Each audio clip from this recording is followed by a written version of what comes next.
Père, on est là devant toi, Seigneur, parce que bien, tu nous as adoptés. Tu nous as t'as fait de nous des membres de ta famille, à part entière, héritiers, co-héritiers de Christ. Et Seigneur, on est là devant toi parce que, Seigneur, on veut que tu fasses notre éducation. On veut être des hommes comme un petit peu on l'a vu avec le témoignage on veut être des hommes justement qui te servent, qui sont utiles, qui ne s'arrêtent pas à leurs défauts ou à leurs faiblesses, mais qui capitalisent avec ta grâce pour, Seigneur, être une influence dans le monde entier. Alors, Seigneur, on veut tous être utiles entre tes mains. On te demande, Seigneur, de te servir du message de ce matin et de tout ce qui va se faire dans le monde entier aujourd'hui, au Québec aussi. Que, Seigneur, tu utilises ta parole avec puissance aujourd'hui pour mobiliser ton peuple au travers la terre entière. Seigneur, avec toi, avec ton esprit, on est une majorité dans ce monde. Je te demande, Seigneur, de nous mobiliser et qu'on devienne, Seigneur, vraiment le sel et la lumière de ce monde comme tu l'as voulu.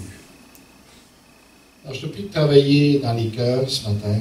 Je te demande de nous rendre attentifs, de nous permettre de comprendre ce qui va se dire, ce qu'on va voir, et que ça fasse un impact durable dans notre vie. Au nom de Jésus-Christ. Alors, tu es important pour Dieu. C'est le titre un peu que j'ai donné. Et puis, bon. Il va finir par y arriver. Est-ce que c'est toi qui l'as? OK. Alors, vous avez, en tout cas, vous pouvez comprendre qu'il s'agit ici d'un orphelin dans un orphelinat. Et évidemment, autrefois, c'était un drame. Quelqu'un qui perdait un parent, on appelait ça un orphelin de père ou de mère. Et quand il perdait les deux parents, on appelait ça un grand orphelin. Il y avait des conséquences à ça. Il y avait évidemment d'être privé de ses parents, c'était un drame, c'était une tragédie. Et les gens se retrouvaient comme ça dans les orphelinats. On a connu ça ici, les Inuits, on a connu ça ici, et les Autochtones, hein, on connaît ça, les pensionnats, là, ça a été un drame pour beaucoup d'entre eux. Alors, ça c'est anciennement, on avait plus souvent des familles traditionnelles, et c'était plus rare de retrouver des orphelins. Les orphelins, c'était pas nécessairement des gens non plus qui avaient plus de parents, mais c'était soit parce que les parents étaient trop pauvres pour s'en occuper, donc on les plaçait, ou soit parce que c'était vraiment dysfonctionnel dans le foyer, ou pour d'autres raisons, mais on se trouve dans une situation qui est loin d'être idéale.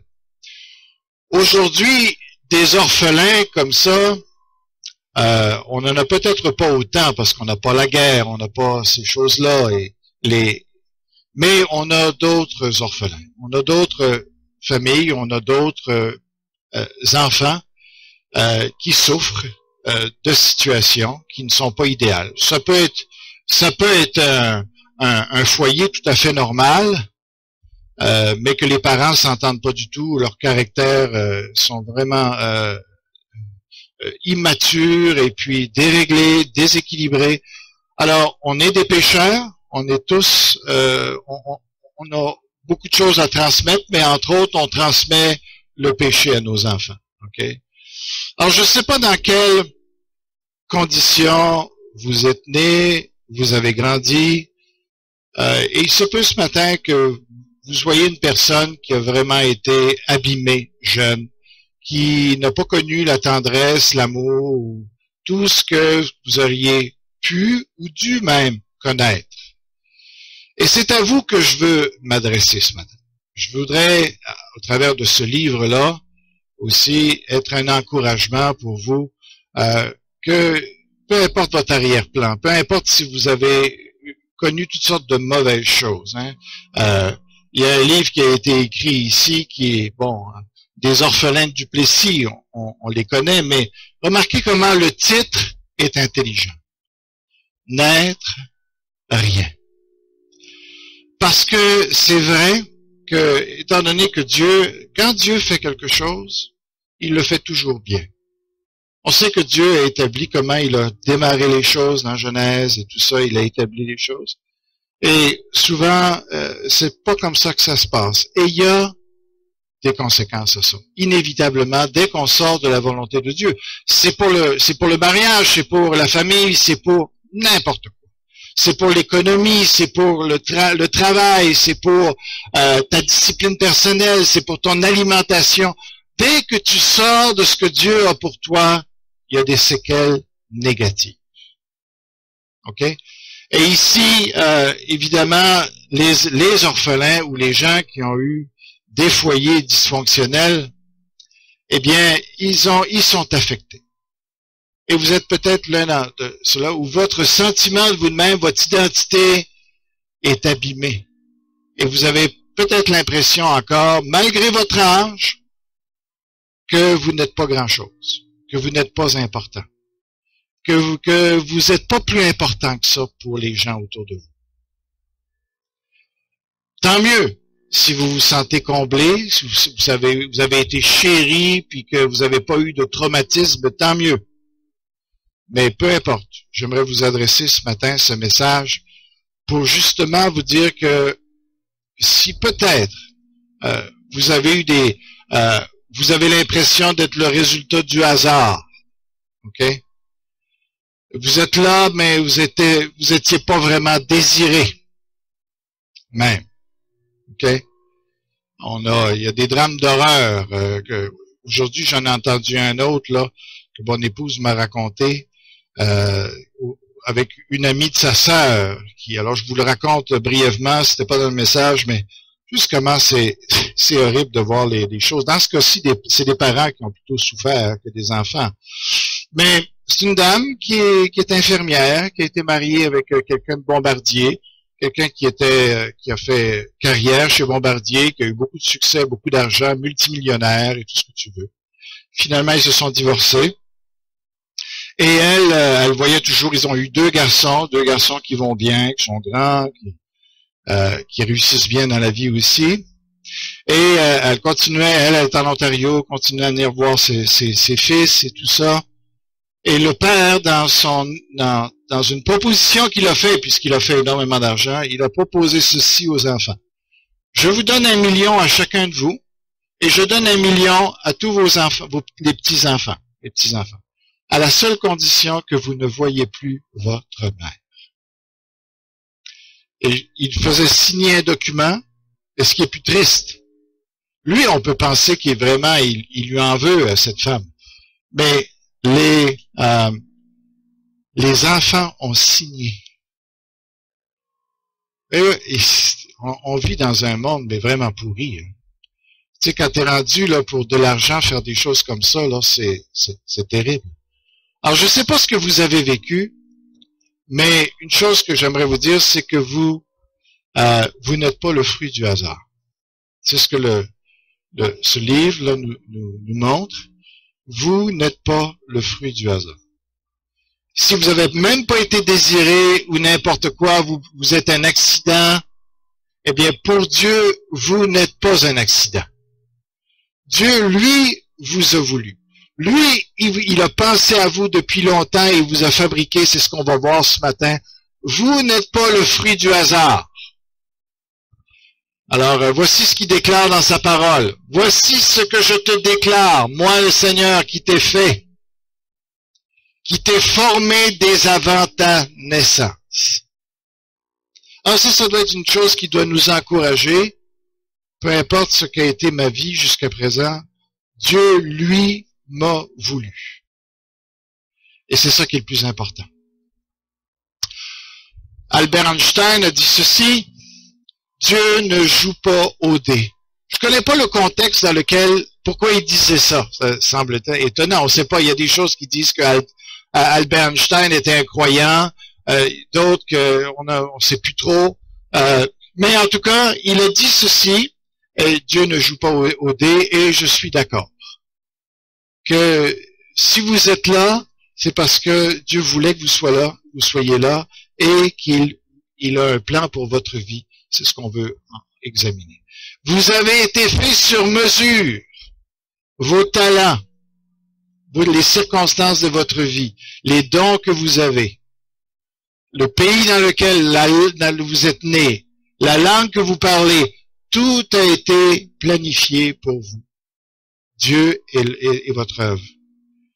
Alors, vous avez été forgé, votre caractère. Dieu a pris le temps de façonner exactement ce qu'il voulait de vous. Alors, il y en a qui disent, ben ouais, mais il semble que quand on regarde les gens, comme on voit cet enfant-là qui est né pas de bras, et c'est pas un hasard que c'était le témoignage qui est sorti. Je veux dire, c'est pas moi-même qui l'ai planifié. J'étais content de voir le témoignage que notre frère a choisi parce que ça va très très bien avec le message. Tu vois. Alors lui, pas de bras, pas de jambes, et on peut dire, ben, est-ce que c'est ça que Dieu voulait? Non, c'est pas ça que Dieu voulait dans le sens pur des choses, l'idéal des choses. Mais il y a une réalité qui est rentrée, c'est Dieu a dit ceci à Adam. Écoute Adam, tu es le responsable de la famille de l'humanité. Je te dis, si tu touches à cet arbre-là, de la connaissance du bien et du mal, autrement dit, si tu décides de diriger ta vie par toi-même, sans moi, tu vas mourir. Parce que c'est ça l'arbre de la connaissance du bien et du mal. C'est la décision qui était devant Adam, c'est de dire, est-ce que je me laisse diriger par Dieu, qui va me montrer ce qui est bien et ce qui est mal? Je n'ai pas besoin de tout savoir moi-même. Je veux plutôt, j'opte pour une communion avec Dieu, j'opte pour une relation personnelle avec lui, et il me dirigera. J'ai suffisamment confiance en son amour qu'il va me diriger. J'ai pas besoin qu'il me donne un plan. Je veux surtout pas avoir un plan qui va me pousser à l'indépendance, à l'autonomie. C'était ça que Dieu lui offrait. Veux-tu ce genre de direction-là dans ta vie? Veux-tu compter sur moi? Veux-tu croire que je vais être là à tout moment et à chaque fois que tu vas avoir besoin, je vais être là pour te guider, je vais être là pour te donner les ressources que tu as besoin? Est-ce que c'est le genre de vie que tu veux? Ou est-ce que tu veux qu'on te donne cela comme une espèce d'instinct, que tu reçois le bien et le mal et que tu gères ça toi-même, que tu t'arranges avec ça toi-même? C'était ça la proposition qui était là devant Adam. C'était pas l'histoire de la pomme ou de la poire ou, ou du sexe, comme il y en a qui... Non, c'est comment tu veux diriger ta vie? Par toi-même? Correct, j'ai dit, je vais respecter ça. Ou est-ce que on va faire ensemble de ce que tu connais de moi? Le drame, c'est qu'Adam a choisi, je veux diriger ma vie tout seul. C'est ça la chose. Je ne te fais pas confiance, c'était ça qu'il disait à Dieu. Je ne te fais pas confiance, je suis pas sûr de toi. C'est ce que le diable lui a fait croire. C'est ce qu'il a cru. Il a dit, j'aime mieux prendre ça, mes choses en main. Et Dieu dit, si tu fais ça, tu vas mourir, Adam. Et tu vas faire mourir les gens qui vont naître de toi. Alors, on vit les conséquences de ça. Le péché est rentré dans le monde, Dieu le savait, puis Dieu a pris la décision de respecter notre décision, de respecter la décision de notre ancêtre, qui était beaucoup plus intelligent que nous sommes, qui a pensé faire le meilleur choix qui soit. Dieu va respecter ça maintenant, il a pris ça en compte, et il travaille avec le péché. Et il va se glorifier au travers de ça. Ce qui est intéressant, c'est quand on regarde la Bible, il y a plein de choses qui arrivent dans la Bible et on voit que Dieu finalement s'en sert. Comme quand ils ont voulu avoir un roi, Dieu n'était pas d'accord qu'ils aient un roi. Ils ont eu un roi et Dieu avait planifié le Messie qui viendrait sur le principe du roi. Voyez-vous? Dieu récupère toute chose dans notre vie pour le tourner à sa gloire. Il est assez puissant que même le péché qui fait des désastres, Dieu est capable et a prévu déjà de l'utiliser pour se glorifier. Donc, même avec le péché, même avec la distorsion que le péché a créée dans le monde, Dieu, quand il vous a fait, quand vous avez été conçu, eh bien, Dieu avait planifié ce que vous êtes avec vos défauts, avec vos qualités, avec les choses que vous n'aimez pas, physiquement, intellectuellement, ou vos capacités. Ça n'a pas d'importance. Dieu vous voulait tel que vous êtes. Et il veut travailler avec vous comme ça. Vous n'avez pas besoin d'être quelqu'un d'autre. Vous avez juste besoin d'être vous-même, de l'accepter. Peu importe ce que vos parents peuvent même penser de vous, ou vos amis peuvent penser de vous. Ce qui est important, c'est que Dieu vous voulait. Et lui, il a un plan pour vous et il va travailler avec vous. Et c'est ça qui est sécurisant. Mon corps n'était pas caché devant toi lorsque j'ai été fait en secret, tissé dans les profondeurs de la terre. Alors, ce sont des tisseuses, hein, alors Dieu a travaillé comme ça, dans notre vie. Alors, aujourd'hui, on parle beaucoup dans cette question avec l'avortement, puis dans ce débat qu'il y a, on entend souvent l'argument, c'est mon corps, je décide ce que je veux. Voyez-vous la chute? L'homme voulait faire ce qu'il veut, bien, les femmes continuent à faire, j'ai des droits sur mon corps, je fais ce que je veux. Alors ça, c'est revendiqué beaucoup. On entend moins, sur le côté pro-vie, on a plus cet argument-là. Celui-ci, l'avortement n'est jamais sécuritaire, il s'ensuit toujours la mort d'un être humain. On est d'accord avec ça? Mais un argument qu'on ne prend pas en considération, souvent, c'est celui-ci. Tu es digne, notre Seigneur et notre Dieu, de recevoir gloire, honneur et puissance, car tu as créé toutes choses. Et c'est par ta volonté qu'elles existent. Autrement dit, quand tu as été conçu, puis même à l'enfant à naître, on devrait se rappeler que c'est Dieu qui est souverain. Il n'y a pas vraiment de hasard. Et Dieu a un plan pour cet enfant-là. Alors, ça, c'est quelque chose qu'on devrait considérer, nous, en tout cas, si le monde ne veut pas le considérer, nous, en tant que chrétiens, d'interruption de grossesse et tout ça, on devrait considérer, si Dieu a permis qu'il soit là, Dieu est capable de l'enlever s'il veut aussi. Si Dieu a permis qu'il soit là, je vais l'avoir. Et on verra ce que Dieu va faire avec lui. On va voir le miracle que Dieu va produire avec cet enfant-là.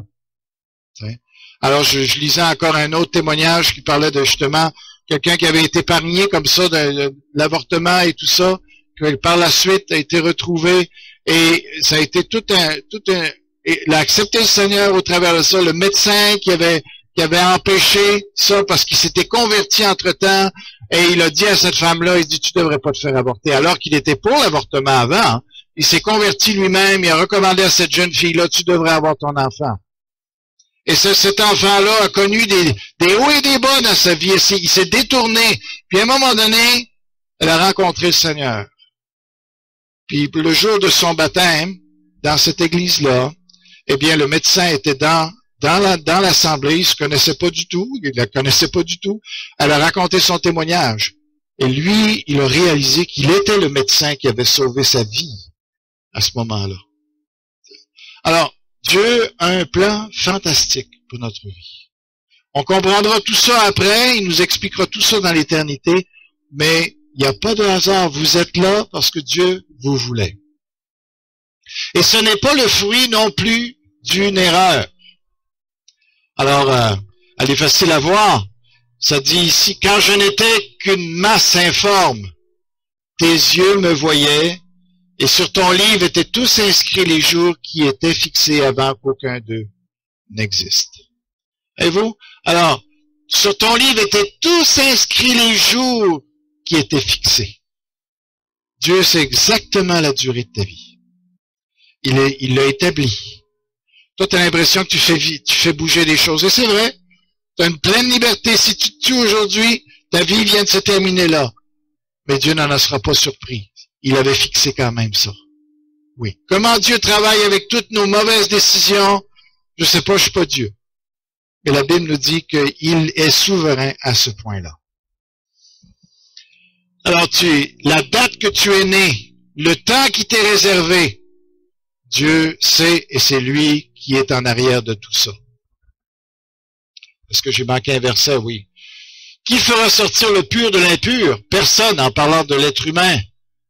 Si par toi ces jours sont fixés, le nombre de ces mois, si tu en as marqué le terme qu'il ne saurait franchir. Job, tous tes jours sont dictés par Dieu. Et il y a toute cette souveraineté-là que Dieu est là en arrière de toi.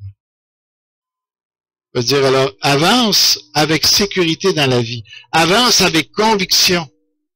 Même face à la maladie, face à tes handicaps, n'importe quoi, c'est Dieu qui va décider du jour où tu vas partir. Ce ne sera pas la maladie. C'est lui. Il a tout établi déjà d'avance.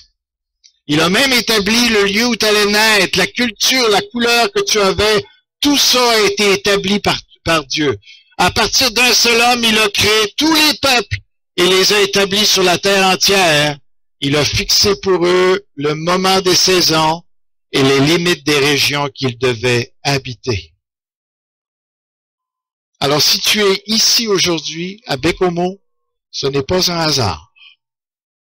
Il y avait une raison pour Dieu que tu sois ici. Il a des choses à faire dans ta vie. Il a des choses à faire au travers de toi pendant que tu es à Bécomo. Alors, tu arrives ici avec une attitude de dire, « Hey, je suis pas malheureux, moi, ici. Je suis dans la volonté de Dieu d'être ici et j'ai des choses à faire pour Dieu ici. » Il faut simplement saisir que Dieu ne nous a pas échappé. Dieu est en train de contrôler notre vie et il faut encore s'interroger, dire, « Seigneur, qu'est-ce que tu as pour moi? » L'indifférence est le pire des mépris. Dieu n'est pas indifférent à toi. Il a planifié ton ADN, c'est lui, c'est quand même fantastique. Ça dépasse toute compréhension. Cette histoire de l'ADN, c'est tellement, tu sais, qui vont tous se toucher au bon endroit, c'est incompréhensible. Comment Dieu, la programmation de Dieu, là, est fantastique.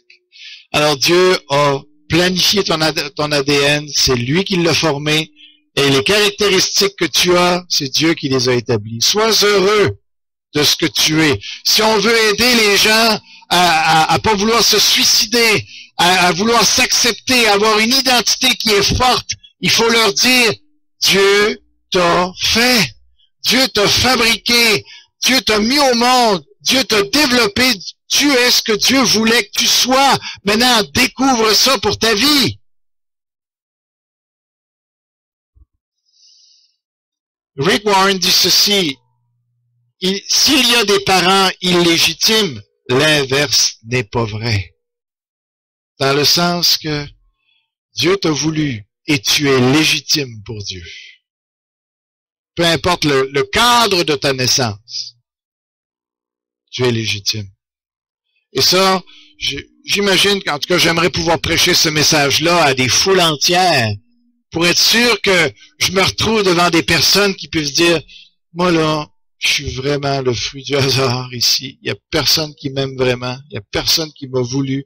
Je suis un accident de la nature. Et qu'est-ce que je fais ici? Et de pouvoir lui annoncer ce message-là, regarde, tu as été planifié par la personne la plus merveilleuse au monde. Dieu a un plan pour ta vie. Il a tout planifié d'avance et entre dans ce plan-là. Proverbe 16, 4 dit, l'Éternel a tout fait pour un but. Toi aussi. Alors, on le voit avec ce jeune homme qu'on a vu ce matin. C'est extraordinaire. Mais je comprends le désarroi des parents. Quand tu vois la naissance, tu dis, quelle misère qu'il va avoir cet enfant-là. Comment on va s'en occuper? Tu sais, il sort du cadre carrément, tu sais. Il n'est plus question de le faire marcher. On fait quoi avec cet enfant-là? dans son berceau, il va s'étouffer. En tout cas, ils ont dû avoir toutes les sortes de pensées qui soient. Mais c'est quand même quelque chose de penser que Dieu voyait cet enfant-là, voyait ce qu'il deviendrait, voyait comment Dieu voulait l'utiliser.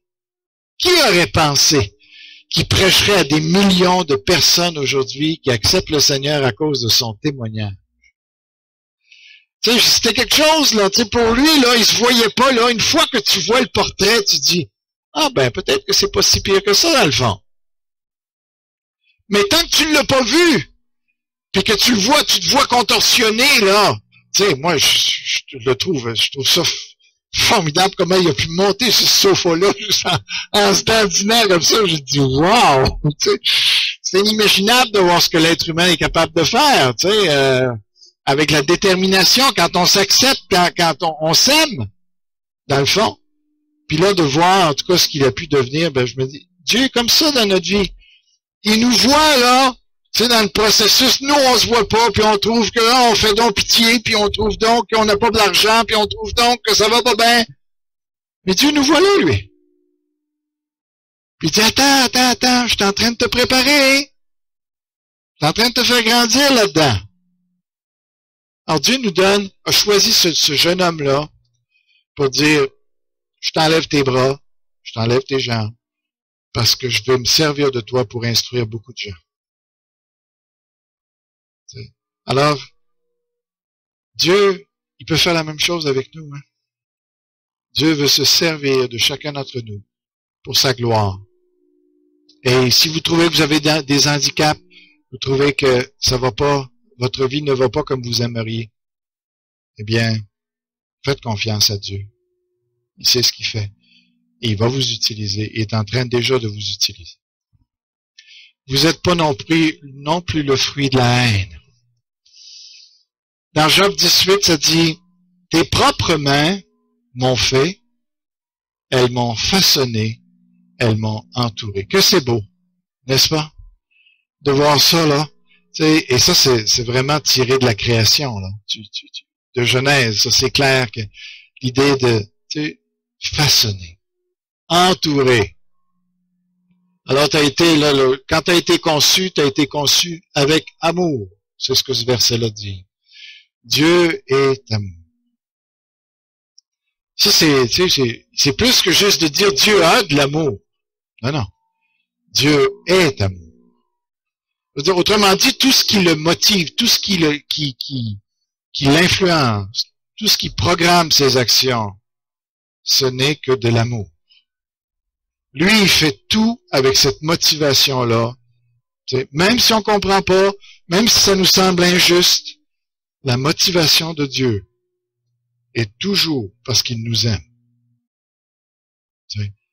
Alors, il peut pas faire autrement. Il n'est que ça. Il est ça.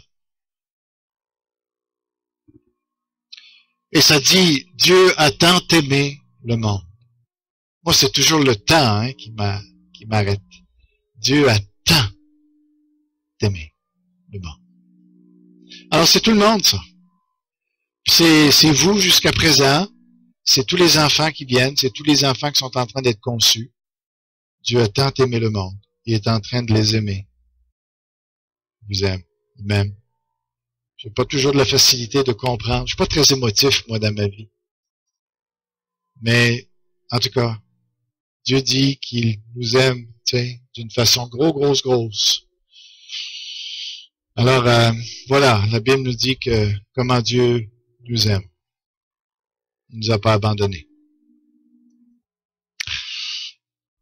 Dernièrement, vous savez, en tout cas, depuis Copernic et Galilée, il y a quelque chose de phénoménal qui s'est produit. C'est que jusque-là, on pensait que la Terre était au centre de l'univers, que tout gravitait autour de la Terre. Et à ce moment-là, puisque l'homme habitait la Terre, bien, il pouvait juste avoir que l'être humain au centre de l'univers. Il pouvait juste avoir l'humain dans l'univers, les extraterrestres, on oublie ça, tout est centré sur l'homme. Et puis on a découvert que c'était pas tout à fait ça au niveau de la structure, en tout cas de l'univers, puis du système solaire. On a vu que finalement la Terre était pas au centre. Elle gravitait autour du Soleil et il y avait d'autres planètes avec elle. Et là, cette simple découverte-là a changé complètement la conception que les gens se sont fait de l'être humain. Et à partir de là, eh bien, on a commencé à tasser l'être humain de côté pour justement imaginer toutes sortes d'autres choses, parce que finalement, l'être humain, c'est juste quelque chose de parallèle à bien d'autres vies. Et donc, on a le résultat de ça, et ça va très bien aussi avec toute la question de l'évolution et tout ça. On veut mettre de côté l'être humain. Mais c'est pas comme ça que Dieu voit les choses, et on va voir cela. Cet homme-là, il s'appelle Michael J. Denton. Alors, il a écrit un livre, c'est un biologiste et tout ça. Alors, ce que lui, il dit, on va le voir, et on va le voir avec le diaporama aussi que j'aimerais qu'on prépare. Et puis, pour vous montrer que vraiment l'être humain est au centre de l'univers. On va regarder ce que les scientifiques vont dire. Lui, c'en est un, c'est ce qu'il dit, que tout l'univers est façonné pour l'homme, pour l'espèce humaine. OK? Alors juste, OK, tu étais déjà parti. C'est beau, pas grave. Alors, on va écouter ça. Il faut dire donc que tout l'univers dépend d'une quinzaine de noms physiques et de quelques conditions initiales. Et ça détermine tout ce que nous voyons autour de nous. Vous savez, la couleur de ces roses, la couleur verte de ces arbres, la taille des arbres, notre taille, la taille de la Terre, les masses des galaxies, etc. Toutes les propriétés de l'univers sont déterminées une fois que nous avons fixé les constantes physiques et les conditions initiales. Or, on s'est aperçu que si on variait un tant soit peu une de ces constantes physiques ou ces conditions initiales, l'univers, enfin, les étoiles ne se formeront pas, et sans étoiles, il n'y aura pas d'éléments lourds, et pas d'éléments lourds, pas de vide de conscience, l'univers serait vide et stérile. Vous voyez, et c'est ce qu'on appelle le principe anthropique, qui s'écrit A-N, pas E-N, mais A-N, donc du grec anthropos, qui veut dire homme. Et en fait, je trouve ça un peu trop important. Donc, cela dit que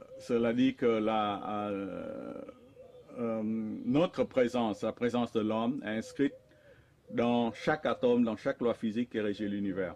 Vous voyez, et en fait, je trouve ce concept un peu trop anthropomorphique. Moi, je dirais, toute forme de vie, de conscience fera l'affaire. Donc, il ne faut pas... Jusqu'à nouvel ordre, nous sommes la seule forme de vie et de conscience. Donc, on peut dire que l'univers tend vers l'homme, mais en fait, il tend vers toute forme de vie et de conscience. Donc, E.T. sera tout à fait possible aussi dans ce point de vue. Et donc, ce réglage est tellement précis, vous savez, de l'ordre de 10 puissance moins 60, c'est équivalent à la précision que doit exercer un archer si vous voulez planter une flèche dans une cible d'1 centimètre carré, donc de cela, mais qui serait placé aux confins de l'univers à 14 milliards d'années-lumière. Vous voyez, c'est vraiment une précision extraordinaire. Alors, que penser de ce réglage extraordinaire? Alors, je pense que, pour faire simple, le pari métaphysique, donc qu'on peut faire se divise entre ce que j'appelle, donc je reprends les termes de Jacques Monod, le hasard et la nécessité. Vous voyez, et je dis un pari métaphysique parce que la science ne peut pas démontrer soit le hasard, soit la nécessité. En fait, les deux sont possibles. Si vous pensez que tout est hasard, que rien n'a de sens, c'est possible, mais à ce moment-là, pour expliquer la précision extraordinaire du réglage que je viens de vous expliquer, hein, le réglage de 10 puissance moins 60, il faut au moins 10 puissance 60 univers parallèles, ce qu'on appelle un multivers, et donc il faut, dans tous ces univers parallèles au nôtre, les combinaisons des constantes physiques et des lois, des conditions initiales sera perdante, et donc l'univers sera vide et stérile. Sauf dans le nôtre où par hasard la combinaison gagnante est sortie et nous sommes le gros lot en quelque sorte. Vous voyez, donc le hasard égale multivers. Donc si vous aimez l'hypothèse du hasard, vous postulez une infinité d'univers parallèles, ou au moins 10 puissance 60 univers parallèles, et à ce moment-là, vous pouvez dire que peut-être que nous sommes par hasard dans un univers qui nous est complètement indifférent. Donc, une conclusion à la Jacques Monod. Mais si vous pensez qu'il y a un seul univers, pour expliquer ce réglage extrêmement précis, il faut ce que j'appelle un principe créateur. Donc, de nouveau, je répète, le principe créateur, ce n'est pas un Dieu barbu personnifié, c'est la manifestation même des lois physiques dans la nature. Ces lois physiques qui font la beauté et la complexité du monde. Voilà. Donc, hasard égale multivers, nécessité égale univers. Donc, s'il y a un seul univers, il faut un principe créateur, ce que j'appelle un principe nécessaire. Tandis que si vous postulez un multivers, vous pouvez avoir le hasard. Donc c'est un pari à la Pascal qu'on doit faire en quelque sorte. Vous savez, donc je suis un grand admirateur de Blaise Pascal, bien sûr un grand scientifique, mais aussi quelqu'un qui avait une profonde foi et qui a beaucoup réfléchi sur des problèmes de foi et de créateur aussi.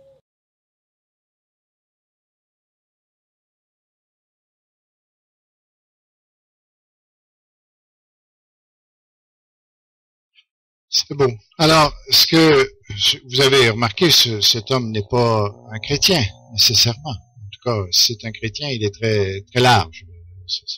Chrétien, une définition très large que nous n'avons pas. Alors, ce qu'il dit, finalement, c'est que si vous avez 1 avec 60 zéros avant, ça c'est la probabilité que l'univers, que toutes les constituantes, ok, ce soit, il y en a, on peut même plus, rendu à tant de zéros que ça, 60 zéros, là, avant le 1, eh bien, ça constitue tellement de possibilités que même en probabilité, ça n'existe plus. On va parler de l'infini. D'accord? Il faut qu'il y ait tellement de choses qui aillent ensemble pour que ça soit possible, ok, que juste s'il y a une petite chose qui varie dans tout cet ensemble-là, tout vient de s'effondrer. Comprenez? Alors et là il parle des autres univers parallèles, mais ils n'ont aucune connaissance qu'il y a des univers parallèles. C'est juste de la spéculation pure si on veut sortir de là. Ok? Donc, tout ce qu'on connaît, c'est un univers, et ce qu'il est en train de nous dire, c'est que cet univers-là est tellement constitué, réglé, d'une manière fine, avec tellement d'éléments qui doivent tout entrer ensemble pour que ça existe. T'enlèves juste une chose, tout s'écroule. C'est comme un château de cartes, qui aurait des milliards de cartes dedans, tu fais juste en faire tomber une. Tout s'effondre. Voyez-vous? Comment? Et ça, c'est la vie. Et ce qu'il dit, c'est que tout est tellement réglé, et c'est réglé pour l'être humain. Les scientifiques sont émerveillés de voir que tout a été constitué pour rendre la vie sur la Terre possible. Pour nous. Mais ce réglage-là, il dit, c'est un principe créateur. Dieu a fait toutes ces choses-là pour chacun d'entre nous. Oui. Alors, il est souverain là-dedans, et ce monsieur Danton dit sensiblement la même chose. Et il dit ceci: toutes les preuves disponibles dans les sciences biologiques soutiennent la position fondamentale selon laquelle le cosmos est un tout conçu de façon précise et que la vie de l'espèce humaine est son but et son dessein fondamental. C'est un ensemble dans lequel toutes les facettes de la réalité tirent leur sens et leur explication de ce fait central. Dieu vous avait en tête depuis le début et il a tout organisé pour ça. Alors, on vient de voir ce monsieur-là. Qu'est-ce que dit la Genèse? La Genèse, on voit, hein, la lumière, etc., tout ce qui est créé, l'eau, tout est construit, les animaux et tout ça, et en bout de ligne, qu'est-ce qu'on a? L'être humain. Dieu avait tout préparé. Tu sais, puis il faut exactement que ça soit dans cet ordre-là pour que l'homme puisse survivre quand il va arriver. Dieu avait tout construit pour ça. Cet homme-là, c'est un jésuite, et il donne un exposé justement de la Genèse.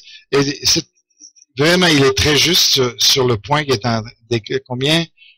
Vous avez remarqué que quand Dieu a créé dans Genèse, il a créé les choses quand il a dit que la lumière soit, que la terre se sépare, en tout cas que les eaux qui sont au-dessus se séparent des eaux qui sont en dessous, qu'il y ait un firmament, qu'il y ait un firmament, qu'il y ait des poissons, qu'il y ait. Quand il est arrivé à l'homme, ce qu'il explique, il dit, remarquez comment Dieu fait une pause.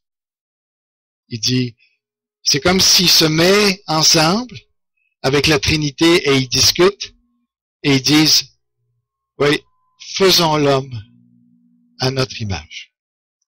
À ce point-ci, tu vois, c'est que là, il va faire quelque chose qui est absolument spécial, qui est complètement distinct de tout le reste, et c'est ce qui nous donne notre valeur.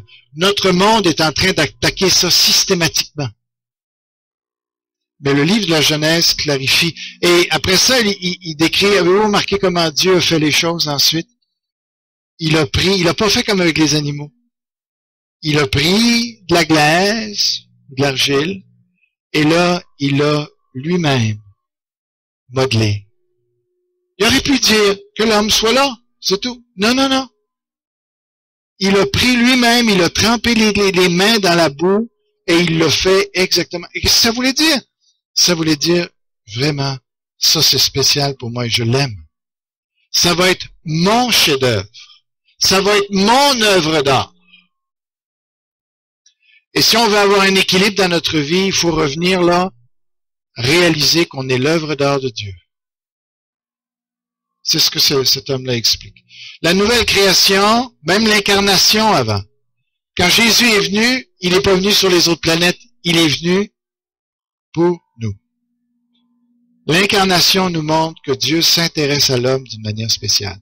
La nouvelle création, qu'est-ce que ça va être? Encore là, qu'est-ce qui va faire qu'il va y avoir un monde nouveau? Dieu attend la conversion du dernier pécheur. Et quand cela va être arrivé, il y aura un monde nouveau. Il y a une nouvelle création qui va commencer. Pourquoi? Parce que l'homme est encore le centre. Écoutez-moi, gens d'Israël, survivants du peuple de Jacob, vous dont je me suis chargé depuis votre naissance, vous que j'ai porté dès que vous avez vu le jour, que c'est beau, hein? Je resterai le même jusqu'à votre vieillesse. Je vous soutiendrai jusqu'à vos cheveux blancs. C'est moi qui vous ai fait, c'est moi qui vous porterai. Oui, je me chargerai de vous et je vous sauverai.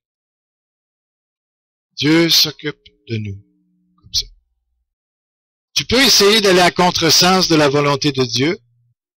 Tu sais, Dieu va faire ce qu'il veut avec toi quand même. Tu n'en auras pas les récompenses, tu n'en auras pas le salut, mais Dieu va quand même se servir de toi. Tu vois? T'es bien mieux d'accepter de dire, de toute façon, j'arriverai pas à échapper à son plan. Je suis mieux de me ranger et de le faire intentionnellement. Et je t'invite ce matin à donner ta vie à Jésus-Christ. Autrement, tu perds ton temps. Tu es complètement à contresens de l'univers, de la manière que les choses ont été faites. Range-toi là-dedans et ça va être tellement plus facile dans ta vie. Arrête de fonctionner à contre-courant. Cet homme-là est un poète et il a écrit ce livre, et dans ce livre, il y a ce poème ici avec lequel je termine. Vous êtes tel que vous êtes pour une bonne raison. Vous faites partie d'un plan complexe. Vous êtes un être précieux et tout à fait unique. Un homme ou une femme particulier de Dieu. Vous avez l'apparence que vous avez pour une bonne raison. Notre Dieu ne se trompe jamais. Il vous a tissé dans le ventre maternel, vous êtes exactement tel qu'il a voulu. Vos parents, il les a choisis pour vous. Et quoi que vous pensiez, ils ont été conçus selon le plan de Dieu et portent le sceau du Maître. Non, Votre traumatisme n'a pas été facile à porter et Dieu a été peiné de vous voir tant souffrir, mais il l'a permis pour forger votre cœur afin que vous lui ressembliez davantage. Vous êtes tel que vous êtes pour une bonne raison. Vous avez été formé par la verge divine. Vous êtes tel que vous êtes bien-aimé parce que Dieu existe. Alors, j'espère que ce message vous encourage, vous montre que vous n'êtes pas un électron libre, vous n'êtes pas perdu dans l'univers quelque part, sans savoir où est-ce que vous êtes, ce que vous voulez, ce que vous valez. Non, non. Dieu a un plan merveilleux pour votre vie. Embarquez là-dedans. Vous allez vous épanouir. Vous allez vraiment atteindre des choses que vous n'aurez même jamais imaginées sans lui. Tu sais? Prenez le bon train. Embarquez dans le bon train. Jésus-Christ est mort sur la croix pour vous sauver. Il est venu vous récupérer à lui.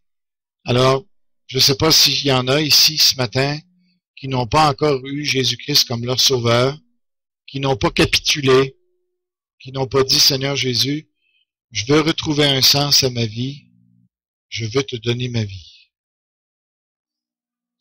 Alors faites-le, c'est peut-être la dernière occasion que vous allez avoir de donner votre vie à Jésus-Christ. Et d'embarquer dans son plan, tu sais, dans ses souliers, et de devenir vraiment la personne que Dieu voulait pour vous. Sans lutte, en ayant les récompenses. Êtes-vous sauvé? Êtes-vous certain de votre salut? Êtes-vous sûr que le Saint-Esprit est en vous, que si vous mourrez aujourd'hui, vous allez dans l'éternité avec Dieu? Il faut que vous soyez certain de ça. C'est pas une religion, c'est pas la religion qui va vous le donner. Mais êtes-vous certain? Ça se peut que vous ayez grandi dans une église, ça se peut que vous ayez une culture. Tout le monde allait à l'église, mais ça ne fait pas de vous quelqu'un sauvé. Tout homme, toute femme ont un choix à faire. Quand je rencontre des musulmans, quand je rencontre un bouddhiste, quand je rencontre... J'étais catholique. Et qu'est-ce qu'à un moment donné, j'ai dû m'arrêter. C'est pas parce que tu es né dans quelque chose que tu es né nécessairement dans la vérité. Chacun est né quelque part.